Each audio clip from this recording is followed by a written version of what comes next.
Vamos a hacer un aviso legal antes de empezar el podcast. Espi, me vas a ayudar tú, ¿vale? Vale. Sabéis que en Mindfact nos encanta la ciencia, nos pirra la tecnología, pero hay que reconocer, Espinosa, que nos gusta un misterio más que a un tonto un lapicero. Sí, nos gusta el misterio. Eso, ¿verdad? Nos gusta mucho. Está en nuestro ADN. Vamos a hacer el disclaimer previo al episodio de hoy, Espi. ¿Lo haces tú? ¿Me ayudas? Sí, yo te ayudo, empieza y yo sigo. En este podcast vamos a hablar de ciencia, vamos a hablar de tecnología y también de misterio, ¿vale? Sí. Es que, a ver, hay una sección aquí de nuestros oyentes que les gusta la droga dura, Sí, la ciencia pura y dura. Eso es. Y muy dura Eso es. y durísima. Eso es. Entonces, cuando introducimos algún elemento de misterio, poquito, pues sí. se vienen. Es que esto no es ciencia, es que esto no es Mindfact. Sí. Entonces se me ha ocurrido que podíamos hacer un podcast paralelo. ¿Qué te parece? Misterios y Cruzcampos. Uy, estás copiando a unos amigos. ¿A quién? No sé de qué me hablas. No sé de qué me hablas. Ese No sé de qué naming, me se hablas. excusa me enfadar. Buscamos los límites de la ciencia, el futuro de la tecnología, el alcance de la mente humana. Esto es Mindfacts. ¿Qué tal? Bienvenidos a Mindfacts, donde cada semana buscamos los límites de la ciencia, de la tecnología y también del misterio. ¿Por qué no del misterio?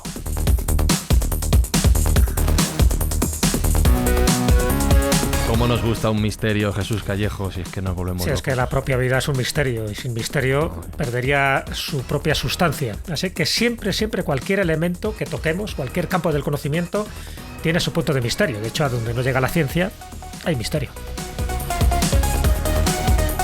Alberto Espinosa, si nos lo vende así Jesús, ¿quién le va a decir que no? No, claro, yo al maestro Callejo no le llevo la contraria ni vamos, en ningún momento de mi existencia.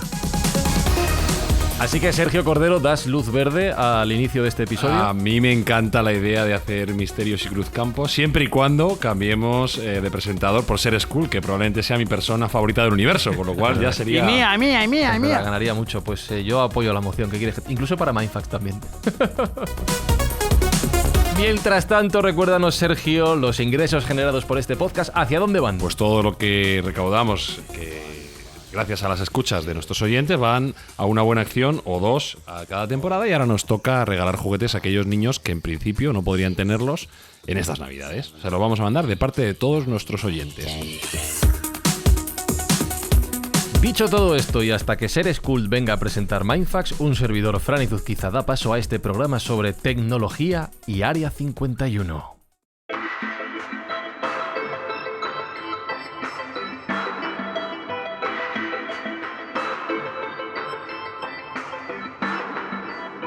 Y lo hacemos de la mano de un invitado y amigo. Le conoceréis, le habréis leído, le habréis escuchado. Estuvo no hace mucho, por ejemplo, en un podcast que os sonará que se llama La Escóbula de la Brújula. Es escritor, es investigador, está especializado en el fenómeno ovni. José Antonio Caravaca, ¿qué tal? ¿Cómo andas? Hola, ¿qué tal? Encantado de estar aquí hablando un poquito de ciencia y mucho de misterio. Ajá, vale, ese es el equilibrio, de acuerdo. Bueno, a ver qué dice la gente, qué dicen los oyentes. Jesús, por favor, te paso el balón a ti para que nos hagas el saque inicial. Un poquito lección para damis, ¿vale? Resúmenos brevemente, porque esto da para mucho. ¿Por qué hablamos de ciencia, tecnología, Área 51, Roswell? ¿Qué pasó? Bueno, ¿Qué se podría ocurrió? juntar en dos palabras el título: tecnología alienígena. ¿Qué queremos decir con estas dos palabras que parece que son contrapuestas? Pues lo que queremos decir es que en el año 1947, a primeros de julio, hubo un incidente posiblemente de los más trascendentes dentro del mundo de la ufología, que es el incidente Roswell. El que más o el que menos habrá oído hablar de él, ¿no? Roswell, en Nuevo México. Bueno, pues a primeros de julio, unos dicen que el día 2, otros que el día 6, da igual. El hecho es que el día 8 se publica una noticia en la prensa local de que un platillo volante, así se utilizaba esa palabra, había aterrizado, más bien se había estrellado en Nuevo México, en un rancho, en el rancho Foster, de un granjero que se llamaba William McParcel. A partir de ahí surge ya el lío. Es decir, surge el lío de que da cuenta a las autoridades en un principio, me refiero a autoridades militares, dan por hecho de que es un objeto desconocido, no controlado por la Fuerza Aérea, y por eso utilizan el nombre de platillo volante. Al día siguiente es verdad que los desmienten. Y a partir de ahí hay una campaña de silencio por una parte y otra de desprestigio. ¿De acuerdo? Los principales testigos y los altos cargos militares se guardan mucho de decir la auténtica verdad, pero es un caso que va coleando a lo largo del tiempo, van pasando los años. En los años 90 empieza a haber novedades porque, por una parte, se desclasifican distintos informes confidenciales y, por otra parte, altos militares empiezan a hablar, como el coronel Fidel Corso, que ahora comentaremos. ¿Y qué es lo que cuenta? Que, efectivamente, en el año 1947 se estrella uno o varios ovnis y además con tripulantes, ¿no? Luego se habla del Área 51, de cómo han sido estudiados y la tecnología que ahí se encuentra es la que sirve para desarrollar en Estados Unidos, a cargo de varios laboratorios que luego comentaremos, para desarrollar una tecnología puntera que prácticamente despierta de la nada a partir del 47, basándose, según estas teorías, vamos a llamarlas conspiracionistas, basándose en la tecnología alienígena que se estrelló en Nuevo México, en Roswell. A partir de ahí, hay, como os podéis imaginar, muchísimas teorías, los que lo niegan, los que consideran que hay una especie de telón de silencio para que no se revele la auténtica verdad, y la auténtica verdad, según los que defienden esta teoría, es que estos seres alienígenas que procederían de distintos lugares, no solo de un determinado sector del espacio, estarían colaborando con el gobierno de Estados Unidos y con otros gobiernos para intercambiar esta tecnología puntera que luego se ha manifestado en proyectos increíbles como puede ser, pues yo qué sé, los transistores, o como puede ser la fibra óptica, o como puede ser el rayo láser. Luego lo comentaremos, pero bueno, básicamente el epicentro, el punto cero, sería Roswell. A partir de ahí algo se estrella y eso que se estrella se recupera y va a ese Área 51 que estaría en el estado de Nevada, en Groom Lake, con todo el secretismo y con todas las películas y todos los libros que se han escrito alrededor de este lugar, donde se estarían cociendo pues muchísimos secretos militares, pero también secretos sociológicos y esa intervención o esa colaboración con entidades, vamos a llamarlas, no humanas. Vale, esta es la historia resumida por parte de Jesús. Ya ha adelantado que hay mucha parte de esta historia que no se conoce, no está demostrada, pero José Antonio, la primera pregunta que te quiero hacer es, de toda la parte del desarrollo tecnológico supuestamente producido a partir de ese momento, ¿qué se sabe con certeza que pudo salir de todo esto? ¿Hay algo que tú me digas, esto está demostrado, pero demostrado? A lo mejor la respuesta es no. La respuesta es un no. Lo que sí te podría decir que hay una serie de indicios bastante interesantes. ¿Por qué? Los investigadores, los estudiosos del fenómeno OVNI, durante mucho tiempo señalaron que los restos hallados en Roswell, de ese supuesto platillo volante que se estrelló en el desierto, fueron derivados a una base en concreto. Y no me estoy refiriendo al Área 51, sino a la de Wright-Patterson en Ohio, antiguamente Wright Field, y esta información quedó un poco ahí en el aire hasta que posteriormente se supo, con información desclasificada oficial, que en dicho centro militar había un grupo de especialistas, de científicos dedicados a la ingeniería inversa, que se trata de un comité que recopilaba todo tipo de tecnología que hubiera en el mundo de otro tipo o de otro gobierno, el soviético, el británico, del que fuera, para replicarla. Y entonces eso suena muy en la línea de que sería el sitio idóneo para enviar una supuesta tecnología extraterrestre que se quisiera replicar. Este es un indicio porque en aquellas fechas los investigadores, los ufólogos, pues no conocían el por qué se mencionaba constantemente en las informaciones de que los restos de Roswell se habían enviado desde Nuevo México a la base de Wright-Patterson. Pero hay otro indicio que, como digo, nos hace sospechar de que aquí puede haber un pozo de verdad, como habla el maestro Callejo siempre en todos los folclores y mitos que acompañan al ser humano. Y es que desde un principio los militares que estuvieron en Roswell recuperando el material que quedó disperso por el desierto hablaban de unas láminas de metal que tenían memoria de forma, o sea que se arrugaban, se doblaban y cuando se soltaban volvían a recuperar la forma que tenían anteriormente. Y resulta que en Wright-Patterson, en esta base, en el año 1949, comienza a desarrollarse el nitinol. ¿Qué es el nitinol? El nitinol es una aleación de níquel y titanio que tiene memoria de forma.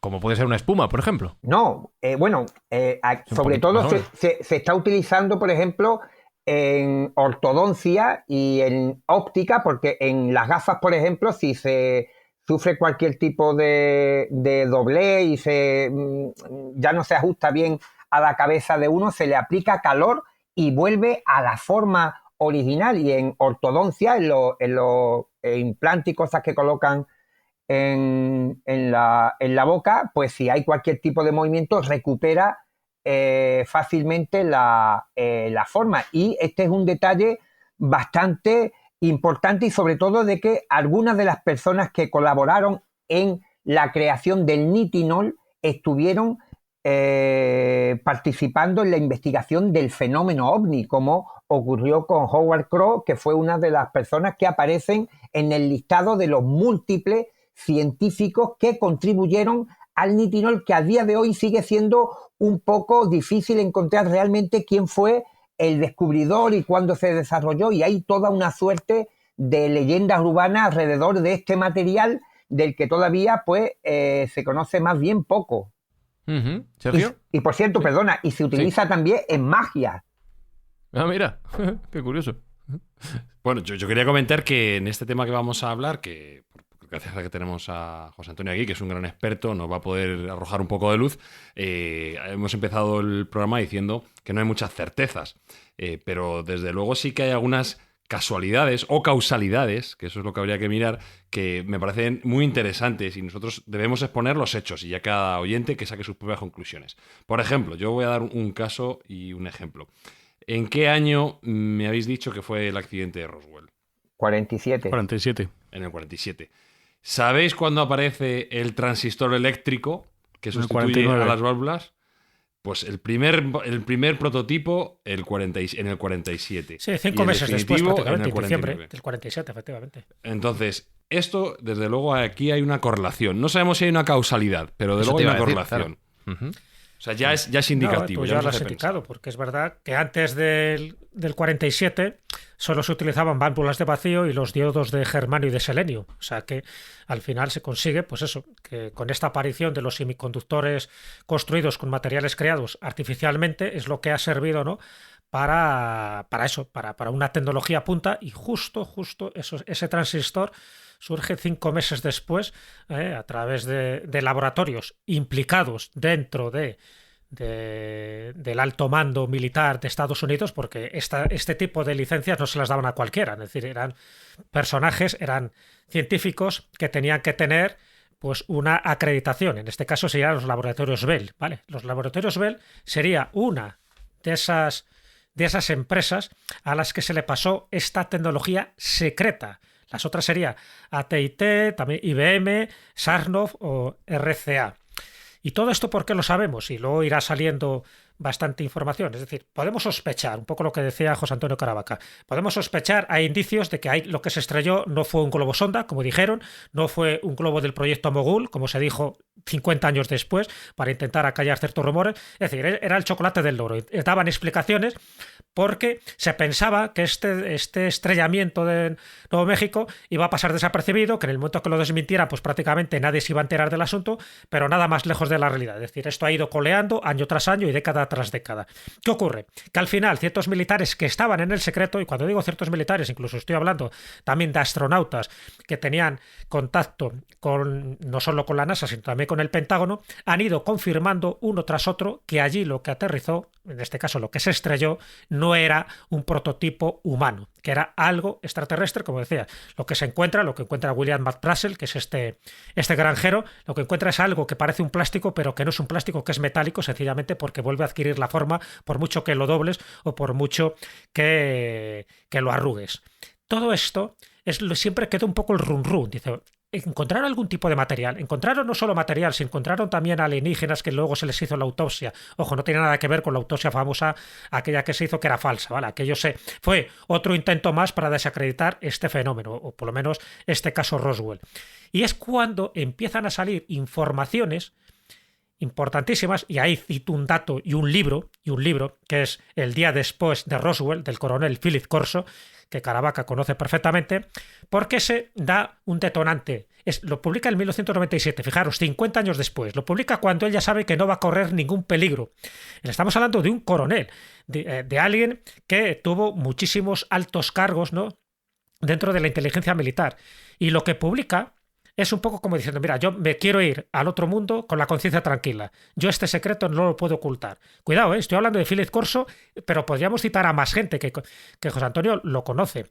Pero solo el hecho yo creo que para ponernos en antecedentes y sobre todo para los oyentes un poco escépticos que tengamos y que no conozca bien el trasfondo del caso Roswell, salvo que le quitemos credibilidad al coronel Corso, lo cual sería yo creo que absurdo. Es decir, él lo que dice es que los científicos del ejército sabían perfectamente que esa nave no era humana, no era terrestre. Por lo tanto, estamos hablando de nave extraterrestre.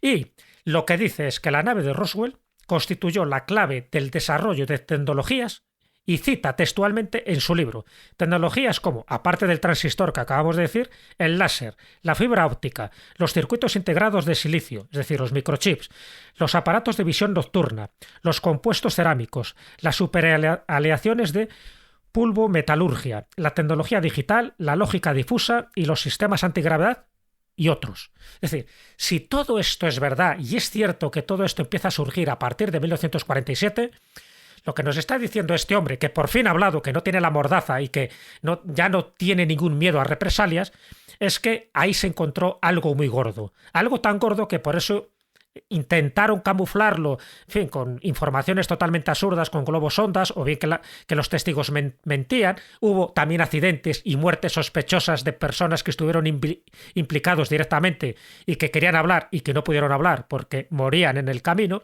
En fin, todo este tipo de cosas lo señalo porque los indicios, las señales y vamos a llamarlos, las sospechas son más que razonables. Aquí no estamos hablando de cualquier otro incidente ovni que no tiene la menor importancia. Aquí estamos hablando del gran incidente ovni que supondría varias cosas a la vez. Primero, que este tipo de inteligencias extraterrestres nos estarían visitando, y luego comentaremos más datos, y luego que esa tecnología no cayó en desuso, sino que ha sido utilizada de forma intencionada para ganar esa carrera tecnológica, en este caso a su competidor principal en aquel momento, que era la Unión Soviética. Entonces, a partir de ahí es cuando estos laboratorios entran en liza. AT&T, Laboratorios Bell, IBM, Sarnov y RCA, que son los que tienen, por decirlo así, la posibilidad de explotar tecnológicamente estos conocimientos en los años 60. Fijaros que prácticamente todo esto que he dicho surge a partir de los años 50 y los años 60. Esto, claro, no surge al día siguiente. Entonces, bueno, pues ahí es donde está el nitilón y es uno de los componentes curiosos. Por cierto, el nitilón, que lo acaba de comentar José Antonio Caravaca, lo hacen los laboratorios de artillería naval, que las siglas son NOL. Por eso es la aleación de níquel con titanio más el NOL, nitinol. Es decir, todo esto es lo que por lo menos nos tendría que hacer dudar de que algo pasó y que han intentado ocultarlo por todos los medios, pero no han podido. Incluso, fijaros, hace poco, en el 2011, se desclasificó información del FBI. Del FBI. Bueno, pues dentro de esa desclasificación del FBI en el 2011, había un agente de Roswell, en aquella época del FBI, que también reconoció en uno de los informes privados que ahora se ha hecho público, que efectivamente lo que allí se estrelló era un platillo volante, y lo dice con esas palabras. Y él conocía perfectamente, un agente del FBI, cuáles eran los prototipos aéreos que se estaban manejando en aquella época, cuál era el proyecto Mogul y cuáles eran los globos aerostáticos o los globos que se estaban lanzando. Es decir, él habla de un platillo volante. Bueno, pues blanco y en botella, algo raro se estrelló en Roswell en el año 1947. José Antonio, pero todas esas cosas que ha dicho Jesús que habían en un platillo volante, eso era un buque de mercancía, vamos. Bueno, hay que decir que seguimos tirando de indicios, porque si no me falla la CPU, el coronel Philip Corso murió al año siguiente de publicar su libro. Exacto. No le dio mucho tiempo a disfrutar de las mieles y el éxito, pero hay que aclarar un poco a la audiencia de que supuestamente lo que informa Philip Coulson no es que van a las empresas privadas diciéndole, mira, tenemos esta tecnología extraterrestre, desarrollarla. No contaban nada, simplemente hacían que llegara esta novedosa tecnología de una forma encubierta a las personas, a los científicos, a los estudiosos que ellos pensaban que podían desarrollar esto en el sector público, pero obviamente, según Corso, se guardaron mucha otra información, pero es que no solamente estamos hablando del testimonio de este hombre, sino que hay otros testigos, como por ejemplo el general Arthur Exon, que estuvo destinado en la base de Wright-Patterson, que es una gran tapada en toda esta cuestión de la ingeniería inversa, que dijo mucho antes de Philip Corso y del resurgimiento de Roswell, que en la década de 1960 estuvo desarrollando estos materiales en la base de Wright-Patterson, con todo lo que se había recuperado en el desierto de Roswell. Uno de los creadores del nitinol, porque es una familia bastante larga los que se suman a esta creación, es Roy John Center, también en una entrevista que concedió en el año 1992, dijo que él había estado en la base de Wright-Patterson investigando material de un ovni que se estrelló en Roswell. Y por tanto, como digo, certezas hay muy poca, evidencia no se pueden llevar ante un juez, pero sí que hay una serie, como digo, de sospechas bastante documentadas que nos pueden llevar a pensar que aquí hay gato encerrado. Otro ejemplo, el laboratorio de armamento naval, el que desarrolla el nitinol, entre el año 1973 y 1974 llevan a cabo una serie de experimentos con Uri Geller, el famoso israelí paragnostas que es capaz de doblar cuchara y poner en funcionamiento relojes que llevan años parados. Pues bien, en una de estas investigaciones que lleva el laboratorio de armamento naval, no se sabe muy bien por qué, llevan a Uri Geller, y ya en aquella fecha uno de los materiales que le dan para que influya mentalmente sobre ello es el nitinol. Que se puede doblar, claro. El nitinol en 1972 era altamente secreto. A mí me extraña de que nadie se hubiera puesto en contacto con Uri Geller para indagar en esta cuestión. ¿Y qué es lo que hice yo? Pues pude conseguir entrevistar a Uri Geller en Londres, y él me comenta que cuando le dieron el material en el año 1973 le dijeron que se trataba de tecnología de naves espaciales, alguna clase de tecnología extraterrestre, y leo casi textualmente, y le comentaron que esta tecnología fue encontrada en una nave espacial. Claro, cuando yo le pregunto a Uri Geller qué pensaba él de ese material, pues fijaros, él simplemente pensaba que se trataba como de una broma, o que le estaban de alguna manera influyendo para hacerle creer en algo que no era real, y por eso él tampoco me dijo que hizo demasiadas preguntas sobre aquel material que por lo visto pudo doblarlo y pudo demostrar a los especialistas del laboratorio de armamento naval que se podía doblar. Pero es que curiosamente en aquel grupo de científicos que estaba evaluando las capacidades psíquicas de Uri Geller estaba uno de los creadores del nitinol, Fred Wang. Fijaros cómo aquí hay una serie de personajes, de historias que van circulando en torno a determinadas bases militares y a determinados materiales secretos que, como digo, apuntarían en la línea de que no se nos ha contado toda la verdad sobre el descubrimiento de cierta tecnología, e incluso a día de hoy un buen amigo, Anthony Bragalia, en Estados Unidos, está realizando continuos llamamientos para que se desclasifiquen información referente al nitinol. Y hasta el momento, pues hay ciertas lagunas que siguen sin aclararse. Dejadme que conecte desde el Rincón Misterios al Rincón Cruzcampo. Alberto Espinosa, ¿cómo estás? ¿Cómo vas? Hola, ¿qué tal, amigos? ¿Cómo van los comentarios en redes sociales? Bueno, pues hay de todo. Gente Sí, ¿no? aplaudiendo y gente dando unas hostias como panes. Pues recuerdo Ya que sabes. podéis escribirnos en nuestro Twitter, @mindfax_, y también en vuestros comentarios de las plataformas donde escuchéis el podcast, en iVoox, en Spotify no hay comentarios. En Apple sí nos podéis dejar 5 estrellas o más incluso. Podéis dejarnos comentarios.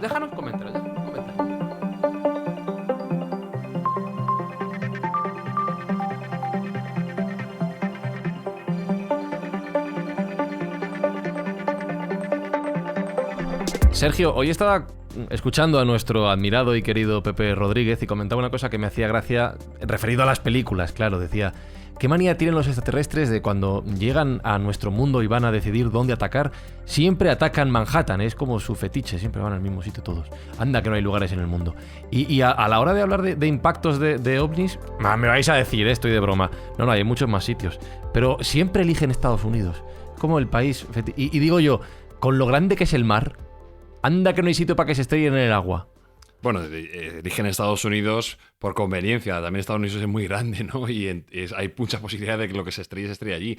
Pero si te digo la verdad, haciendo un pequeño inciso del tema de Roswell, se está buscando tecnología extraterrestre en el Océano Pacífico. Y quien lo está buscando actualmente es un viejo conocido nuestro, que es el profesor de Harvard, Avi Loeb. Avi Loeb, que recordemos es un astrofísico de reputadísimo prestigio, que enunció que habíamos tenido una visita de una nave, una visita en nuestro sistema solar, de una nave extrasistema solar, que es Oumuamua, aquel cometa / cuerpo celeste que tenía forma de cigarro y que pasó a una velocidad tremenda por nuestro sistema solar. Bueno, pues él cree que hay parte de tecnología terrestre que se ha estrellado en la Tierra y está dispuesto a buscarlo. ¿Cómo llega a esta conclusión? Bueno, pues hace 8 años, un objeto llamado NEOS 2014-01/8 se detectó en una red de satélites que se utilizan para monitorizar estos asteroides potencialmente peligrosos, de los cuales hemos hablado hace poco. Bueno, pues utilizando datos de la NASA, Avi Loeb y otro señor que se llamaba Amir Saig fueron capaces de inferir que a la velocidad que estaba moviendo ese objeto no podría ser de nuestro sistema solar, tenía que venir desde fuera. Y es que se movía a una velocidad realmente rápida, como unos 40 kilómetros por segundo, cuando un meteorito normal se mueve cerca de la mitad. Entonces él, según sus cálculos, según sus conocimientos, infirió que venía desde fuera del sistema solar. Y así lo aseveró también la propia NASA. Después de proponer este caso concreto al estudio de la NASA concretamente dio su visto bueno a que este objeto era un objeto que venía de fuera de nuestro sistema solar. Y ese objeto se estrelló en el Océano Pacífico. Y lo que ha decidido este señor es recaudar 1,5 millones de dólares de inversores privados para hacer una expedición y traer piezas de ese entre comillas, meteorito, que no sabemos si será meteorito o algún tipo de tecnología extraterrestre, e ir buscándolo poco a poco con detectores de metales en la zona donde piensan que cayeron, que básicamente son como unos 60 kilómetros cuadrados. O sea, es algo relativamente asequible con los drones submarinos que tenemos y detectores de metales submarinos para poder obtener o recuperar esa tecnología que posiblemente, según Avi Loeb, sea de origen extraterrestre.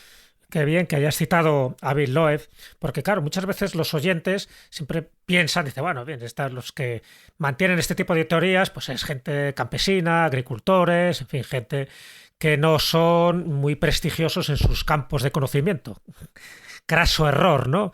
A ver, Avi Loeb, tú lo has dicho, Sergio, estamos hablando del jefe del Departamento de Astrofísica de la Universidad de Harvard.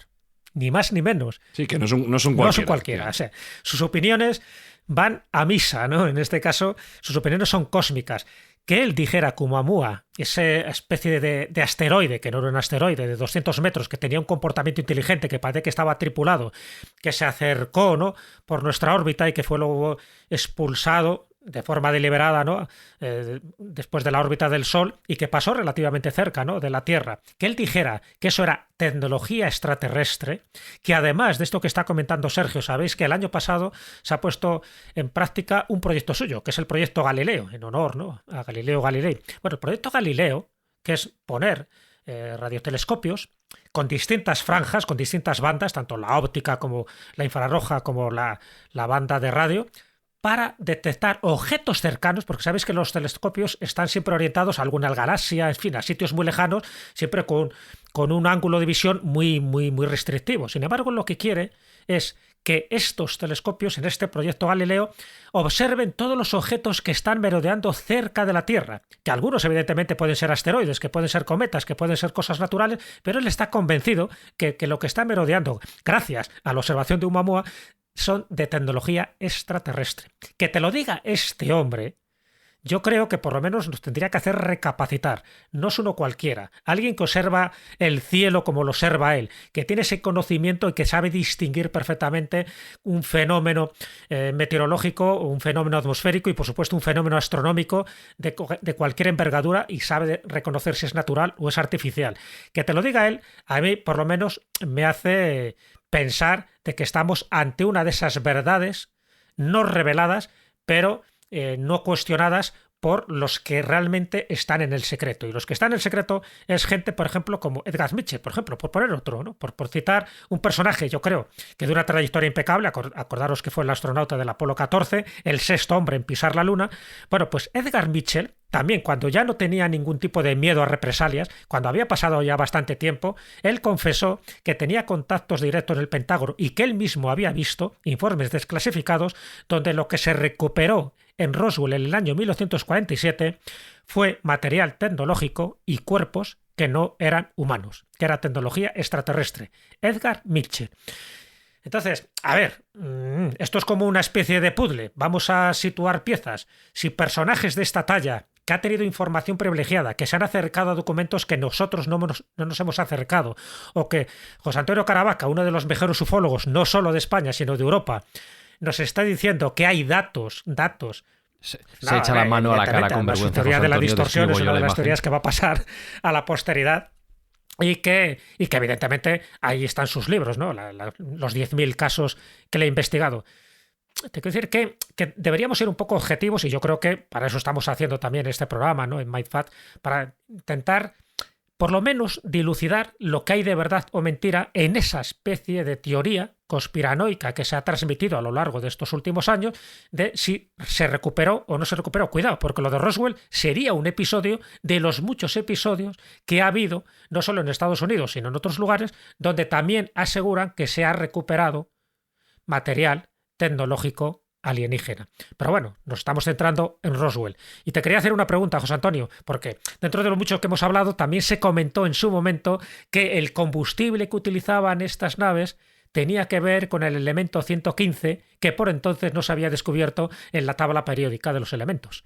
Claro, y el primero que lo dijo fue Bob Lazar, que era un físico que estuvo trabajando en el Área 51, que en 1989 levantó la veda sobre esta zona que estaba prácticamente durmiendo el sueño de los justos. Nadie prestaba atención a este enorme terreno que tienen los Estados Unidos, en este caso la Fuerza Aérea, para desarrollar prototipos secretos y llevar a cabo todo tipo de experimentación secreta en un área que puede tener el tamaño del Principado de Asturias. Pues las declaraciones de Bolazar diciendo que allí había platillos volantes recuperados por el gobierno norteamericano, que incluso muchos de ellos estaban en perfectas condiciones, que podían volar y que utilizaban este material, este elemento 115 como fuente de combustible, pues levantó bastante controversia. Pero hablando de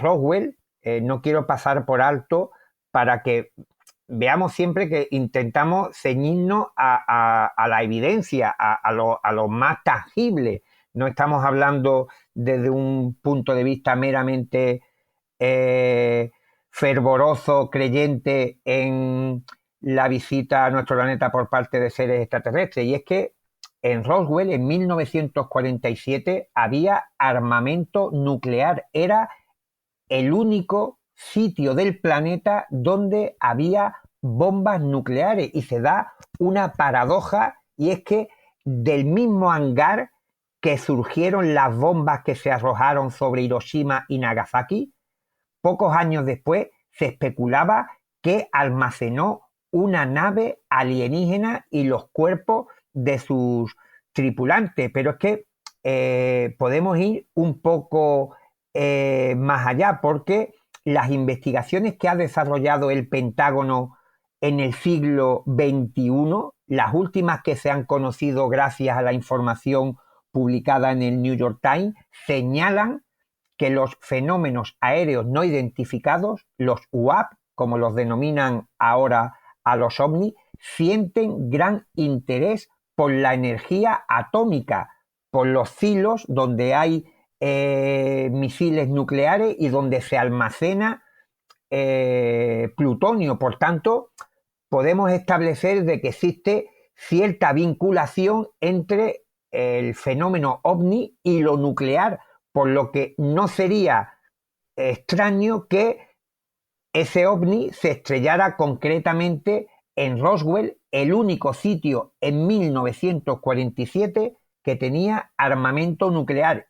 Y, repito, estudios modernos de hace 3, 4, 5 años demuestran que existe esa relación de que en bases donde hay armamento nuclear la visión de ovnis aumenta, e incluso se dice que militares norteamericanos movían cabezas nucleares con la intención de provocar la aparición del fenómeno ovni.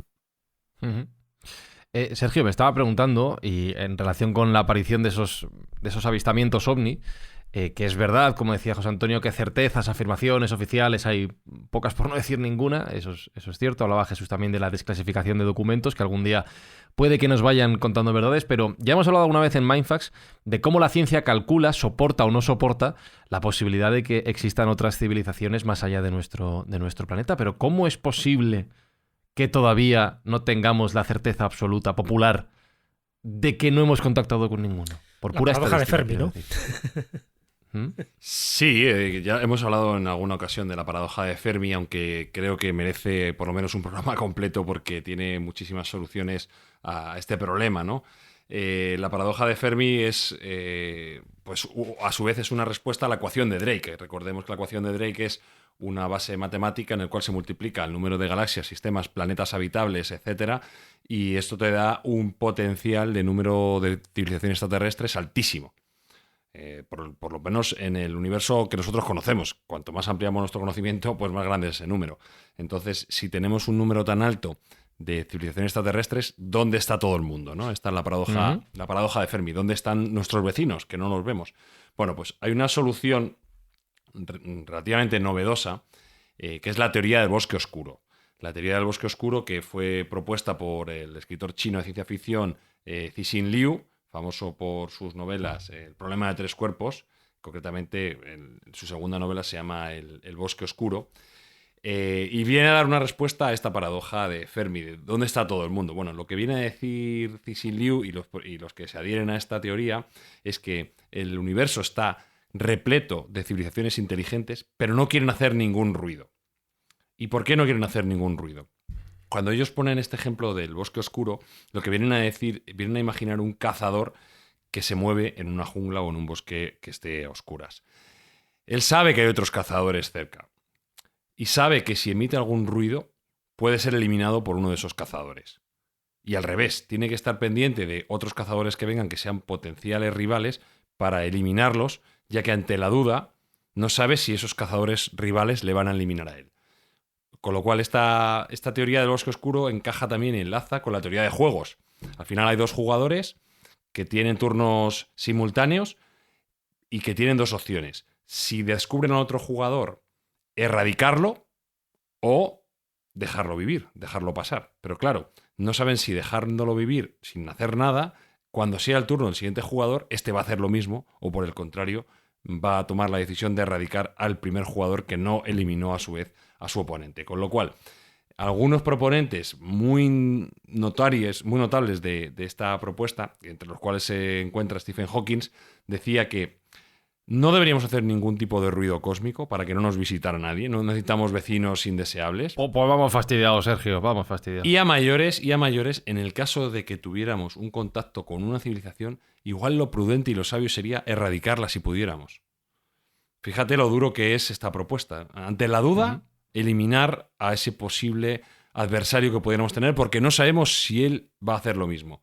Con lo cual, aunque sea una decisión moralmente reprobable, quizá lo adecuado sería eliminar a nuestros vecinos el día que los encontremos. Es algo que da mucho que pensar. Sabéis que hay otra hipótesis para intentar explicar la paradoja de Fermi, que es la hipótesis del zoológico. No sé si la conocéis.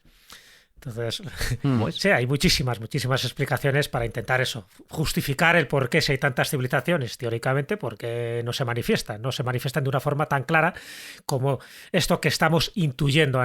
Bueno, pues lo que dice la hipótesis del zoológico es que, bueno, que la Tierra sería una especie de zoo y que la Tierra está siendo vigilada para su estudio desde hace cientos de años, incluso hace miles de años, ¿no? Está siendo vigilada, pero no se puede intervenir. Hay una especie de directiva, un poco la primera directiva de la serie Star Trek. ¿Os acordáis? Que es: vamos a vigilar a una civilización de las que encuentres, pero tú no puedes intervenir hasta que esa civilización no alcance un grado ético y tecnológico suficientemente avanzado para que se puedan comunicar con nosotros en este caso. Es decir, que no quieren influir en nuestro propio desarrollo. Entonces, nos dejan hacer. Nos están vigilando, de vez en cuando se estrella algún ovni, en fin, cometen errores, y gracias a eso pues conseguimos esta tecnología. Pero la idea general dentro de la hipótesis del zoológico es que nos observan, no pueden intervenir por esa especie de directiva cósmica, ¿no?, intergaláctica, hasta que nuestra tecnología y nuestro grado ético. Por eso, porque fíjate cuando empiezan a aparecer este tipo de cosas, desde el año 47, es decir, después del impacto de varias bombas nucleares. Es decir, ahí es cuando se empiezan a manifestar con mayor, vamos a llamar, con mayor intensidad. Bueno, pues esta es una de las explicaciones que se da y que tendría que ver pues con la serie esa Star Trek de cuidado, vamos a dejarles hacer, pero no intervengamos de forma directa, porque si quieren autodestruir, que se autodestruya. Pero si al final llegan a un grado de tecnología que merece la pena nuestro contacto y nuestra manifestación pública, entonces lo haremos. Pero parece ser que todavía no hemos cumplido las dos premisas. Ni tenemos una alta tecnología, ni tenemos una alta capacidad ética. Hasta ahora hemos hablado de los indicios de ese posible desarrollo tecnológico a partir del incidente de Roswell que nos ha expuesto José Antonio Caravaca. Pero Caravaca, te quiero preguntar, evidentemente, por tu opinión, que me imagino por dónde va. Pero bueno, ¿tú realmente crees que se produjo ese salto tecnológico después del incidente? ¿Crees que está relacionado una cosa con otra? No lo sé. Yo cuando estuve escribiendo mi libro de Roswell en 2015 pude hablar con algunos de los principales investigadores que en Estados Unidos han estado estudiando y investigando este caso desde hace décadas, incluso con el físico nuclear Stanton Friedman.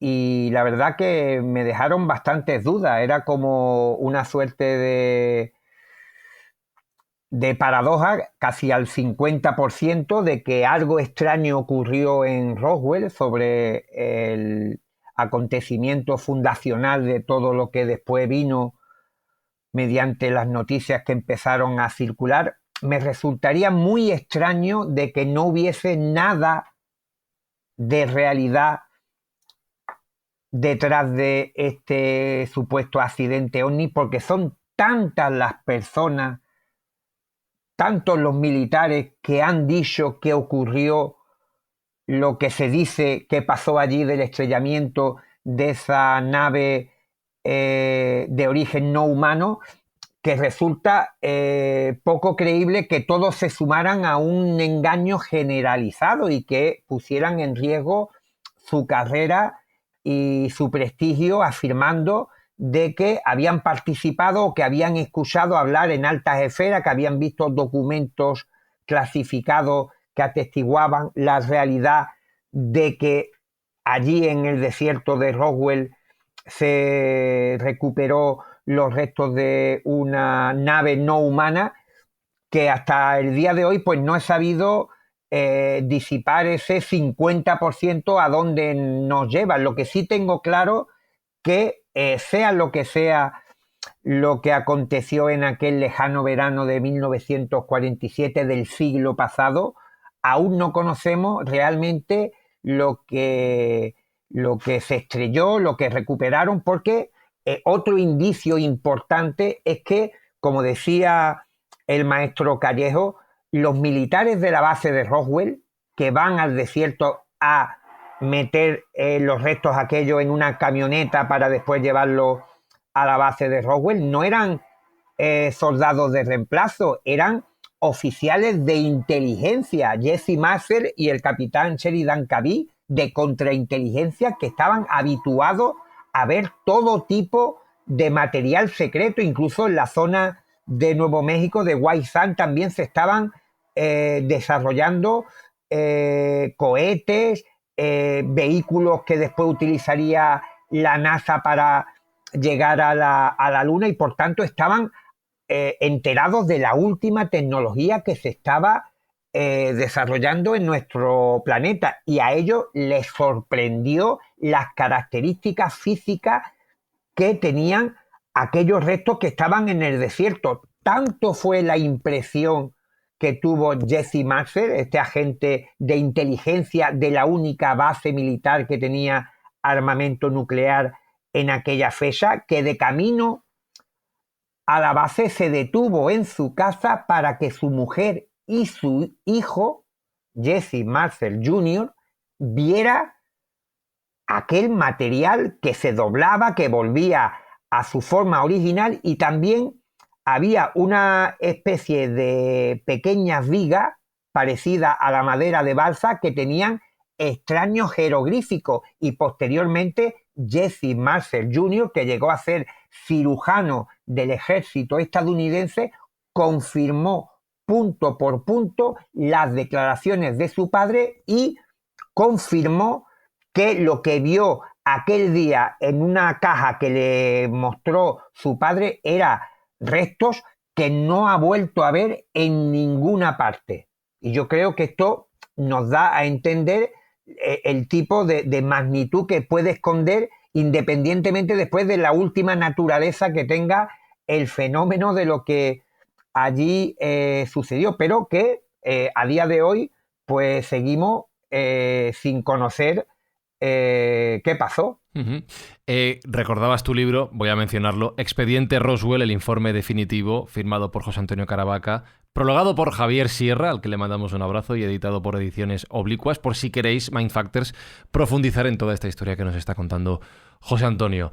Espinosa, ¿cómo van los comentarios en redes sociales? El libro de José Antonio tiene buenas opiniones. Bien, bueno, pues ya no sé, sabes, es que hay de todo. Sí. Es que esto es internet de la jungla. Bueno, Escucha, si hay alguno que no le está gustando esto, pues cámbiate de otra cosa, ya está. Que se ponga Coffee Break, que siempre lo decimos. Claro, Coffee eso Break. Ya está. Pues José Antonio Caravaca, muchísimas gracias por acompañarnos hoy a contarnos tantas a historias vosotros, interesantes. porque aunque la ciencia y la ufología se pegan de vez en cuando alguna que otra torta, Se pegan. se pegan. Esperemos que con estas pildoritas pues crezca el interés o la curiosidad en muchos de los que nos están escuchando y decidan por sí mismos indagar en todo lo que hemos contado, que hay que señalar que son informaciones, muchas de ellas que se han desclasificado. Ahí está, para que investiguen sobre los orígenes del nitinol, y verán que hay una serie de cosas que no están del todo claras. Que investiguen, que lean. Recuerdo, Expediente Roswell, José Antonio Caravaca. José Antonio, lo dicho, muchísimas gracias. A vosotros, un placer.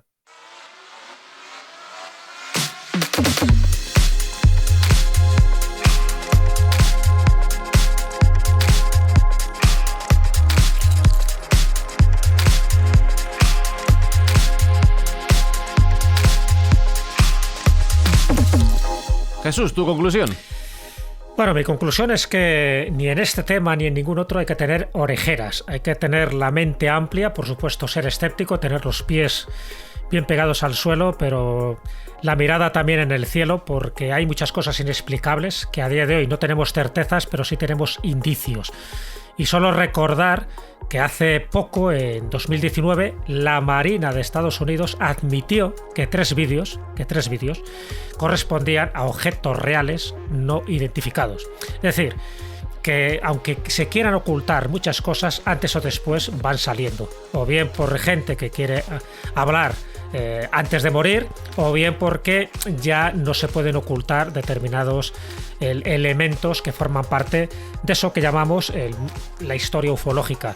Yo creo que cuando ya hay organismos oficiales, cuando hay personajes como estos que hemos citado y muchísimos más que han quedado en el tintero, yo creo que lo único que tenemos que aplicar es un sano razonamiento, una sana deducción. Es decir, o todos mienten o todos han puesto de acuerdo en conspirar para hacernos creer en una bagatela, o realmente, efectivamente, hay algo que trasciende un secreto de Estado, porque esto de que te sobrevuelen y que no sean tus aviones, pues no le gusta a ningún Estado decirlo, pero sin embargo, si añadimos un poco la ley de que todo efecto tiene su causa, efectivamente, las causas, en este caso, a lo mejor hay que enfocarlas no en este planeta llamado Tierra, sino fuera de este planeta llamado Tierra.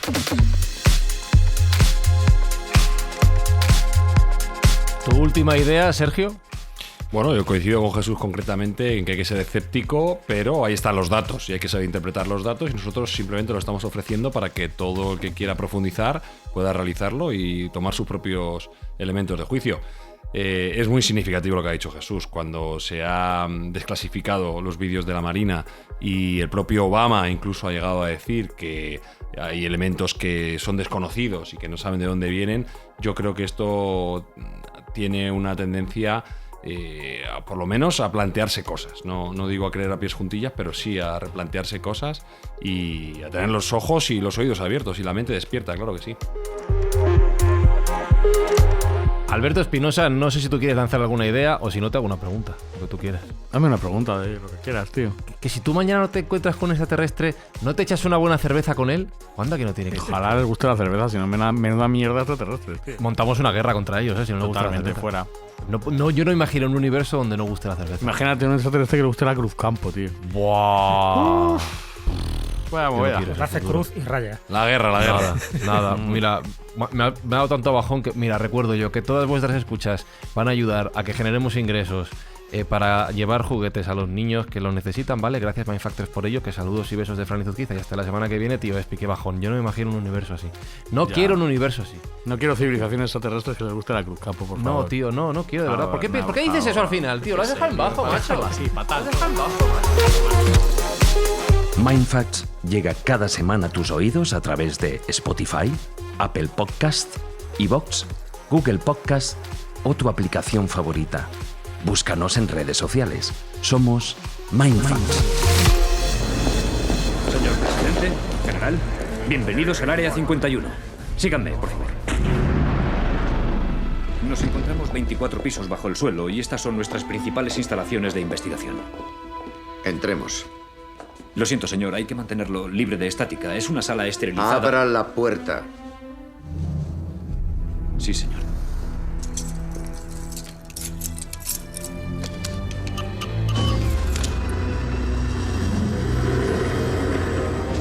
¿Por qué no se me ha informado de este sitio? 2 palabras, señor presidente. Negación plausible. Supongo que querrá ver el tinglado. Sígame. Es una belleza, ¿verdad, señor? Como puede ver por las reparaciones, llevamos intentando reconstruirla desde finales de los años 60. ¿Hace 40 años que tienen esto y no saben nada sobre ellos?